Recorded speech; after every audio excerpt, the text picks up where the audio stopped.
Dave, Hammond Motorsports, Dirt Car USA.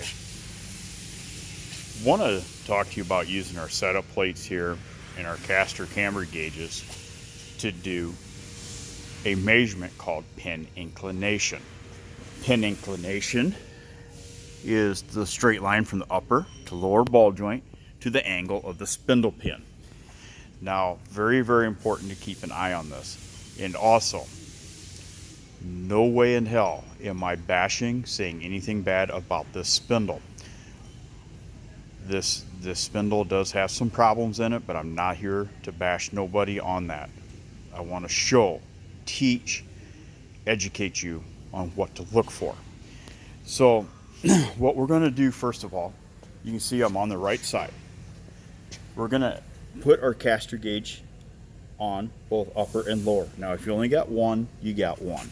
But I'm fortunate I've got multiples. And then I'm going to square those two up. You see it there. And they're pointed directly towards the opposite side of the car. Now what we're going to do is we'll come in here. We got 18.5, right? So we're going to take 18.15 minus, we're at 1240. That's telling me that we've got a pin inclination of 5 3/4. Now, let's go to the bottom one since that is different. We got 17.15 minus 12.4. It's 12 3/4. And obviously you can see there's 1 degree difference there. So we know that in the spindle body that there is a degree of bend. Now, in my opinion, that spindle is no different than racing with a bent ball joint. I'm sure you don't want to race with bent ball joints, so why in the hell would you want to race with a bent spindle?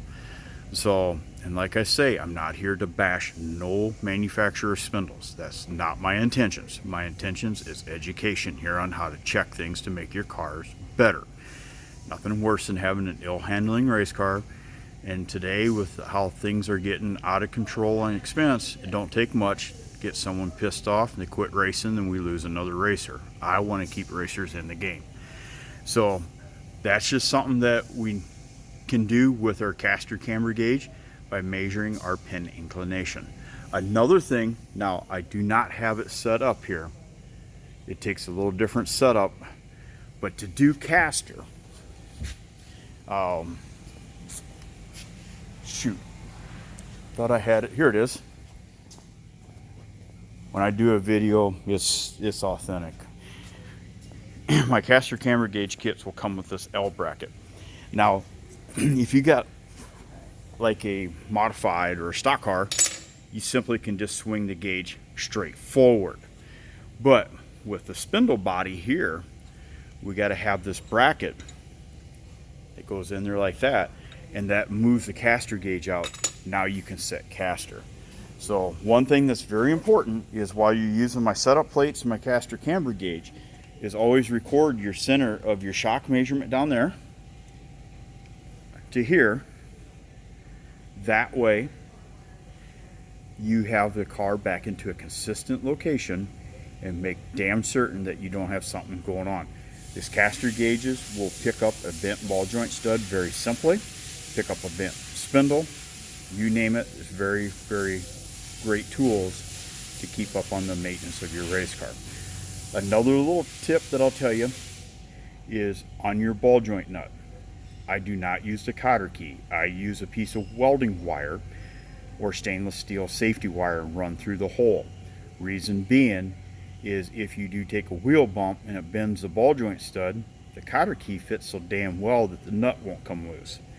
If you use safety wire or welding wire, it will allow the nut to come loose but will not fall off. If you got a loose nut, you know damn well you got a bent spindle. And another tip about these spindles, it doesn't matter what type of race car you got. A couple ball joint bends, send the spindle back to get it remachined. More than likely a bent stud can start egging the bore for your ball joint stud.